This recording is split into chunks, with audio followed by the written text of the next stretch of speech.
بسم اللہ الرحمن الرحیم۔ السلام علیکم۔ یو آر واچنگ اسلامک ایو انفو یوٹیوب چینل۔ تو میں اپنے چینل میں اپنے دیکھنے والے بہن بھائیوں کو دل سے خوش آمدید کہتی ہوں۔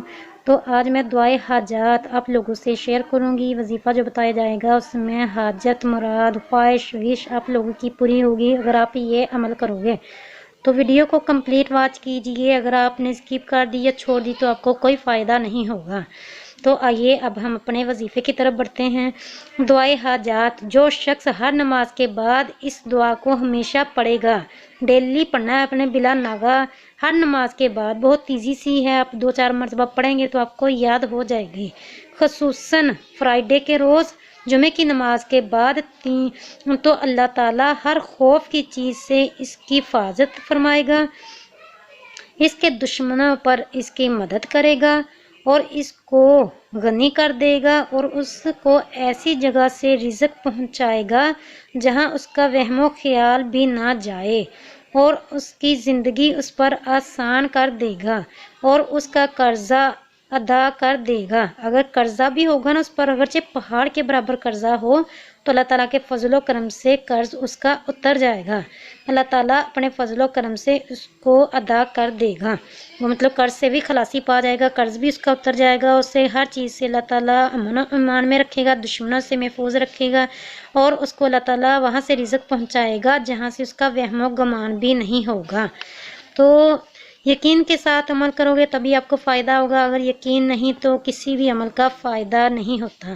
تو دعا آپ کو پڑھ کے بھی سنا دیتی ہوں، آپ کی اسکرین پر بھی چل جائے گی۔ اللہ تعالیٰ کے فضل و کرم سے آپ 2-4 مرتبہ پڑھو گے تو آپ کو یاد ہو جائے گی۔ بسم اللہ الرحمن الرحیم۔ یا اللہ یا احد یا واحد یا مجود یا جواد یا بسیط یا کریم یا وہاب یا ذوالطول یا غنی یا مغنی یا فتاح یا رزاق یا علیم یا حکیم یا حی یا قیوم یا ارحم الراحمین یا بادی السماوات والارض یا ذا الجلال والاکرام یا حنان یا منان، نفحنی منک بنفحات خیر تغنینی بها عمن سواک، ان تستفتحوا فقد جاءکم الفتح انا فتحنا لک فتحا مبینا، نصر من اللہ وفتح قریب۔ اللہم یا غنی یا حمید یا مبدئ یا معید یا ودود یا ذی العرش المجید یا فعال لما یرید، اکفینی بحلالک عن حرامک واغنینی بفضلک عمن سواک، واحفظنی بما حفظت به الذکر وانصرنی بما نصرت به الرسول انک علی کل شیء قدیر۔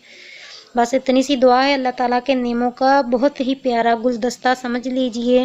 آپ یقین کے ساتھ پڑھو گے تو اللہ تعالیٰ کے فضل و کرم سے آپ کی حاجات خواہشات من کی مراد وش بھی پوری ہوگی، اور ہر چیز کے خوف و زر سے آپ محفوظ رہو گے، دشمنوں کے زر سے آپ کی حفاظت ہوگی، آپ غنی ہو جاؤ گے، رزق آپ کو وہاں سے پہنچے گا جہاں سے آپ کا وہم و گمان بھی نہ ہوگا۔ اور اگر آپ پر قرض ہوگا، جی ہاں اگر قرض بھی ہوگا نا، وہ بھی اللہ تعالیٰ اپنے فضل و کرم سے اس کو ادا کر دے گا۔ تو یقین کے ساتھ عمل کرنا چاہیے، کوئی بھی شک و شبہ نہیں دل میں لانا چاہیے۔ اگر عمل قبول نہیں ہوا، اگر ہم نے کوئی دعا مانگی وہ قبول نہیں ہوئی تو اس میں بھی ہمارا ہی فائدہ ہے۔ جی ہاں، ہم کوئی عمل کرتے ہیں، کوئی دعا مانگتے ہیں، کوئی ورد وظیفہ کرتے ہیں، اس کا ہمیں رزلٹ نہیں ملتا تو اللہ تعالیٰ بعض اوقات تو اس کا رزلٹ اسی ٹائم دے دیتا ہے، یا کچھ دیر بعد کچھ عرصے بعد اللہ تعالیٰ اس کا رزلٹ ہمیں عطا فرما دیتا ہے، یا پھر ایسا ہوتا ہے کہ وہ ہمارے حق میں بہتر نہیں ہوتا، اس کو اللہ تعالیٰ ذخیرہ کر دیتا ہے اور آخرت میں وہ ہمارے لیے جمع کر دیا جاتا ہے۔ تو یقین کے ساتھ عمل کرنا چاہیے، اگر نہ بھی قبول ہوگا تو اس کا فائدہ ہی فائدہ ہے، اور وہ لوگ حاجت کریں گے، خواہش کریں گے کہ کاش ہماری کوئی دعا قبول نہ ہوئی ہوتی دنیا میں، ہمیں آخرت میں وہ نیکیاں بن کے مل جاتی، کاش ہمیں کینچیوں سے کاٹ دیا جاتا، ہماری حاجات ہماری خواہشات ہماری دعائیں دنیا میں نہ قبول ہوتی کہ ہمیں دنیا میں وہ دعائیں نہ پوری ہوئی ہوتی اور ہمیں آخرت میں اس کا اجر مل جاتا، ہماری آخرت میں وہ نیکیاں بن جاتی۔ تو دعا مانگنی چاہیے، دعا عبادت کا مغز ہے، دعا مومن کا ہتھیار ہے، اللہ تعالیٰ قبول فرمانے والا ہے، وہ سمیع البصیر ہے۔ تو جب بھی دعا مانگو دوسرے مسلمانوں کو بھی اپنی دعا میں یاد رکھو، اپنے وطن عزیز کے لیے خصوصی دعا کیا کرو۔ اور آپ لوگوں سے ریکویسٹ کروں گی کہ اگر ابھی تک آپ نے میرا channel Islamic AU info subscribe نہیں کیا تو اسے سبسکرائب کیجئے اور مجھے اپنی دعا میں یاد رکھیے گا۔ ملتے ہیں نیکسٹ ویڈیو میں نئے وظیفے کے ساتھ، اپنا بہت زیادہ خیال رکھیے گا۔ خدا حافظ۔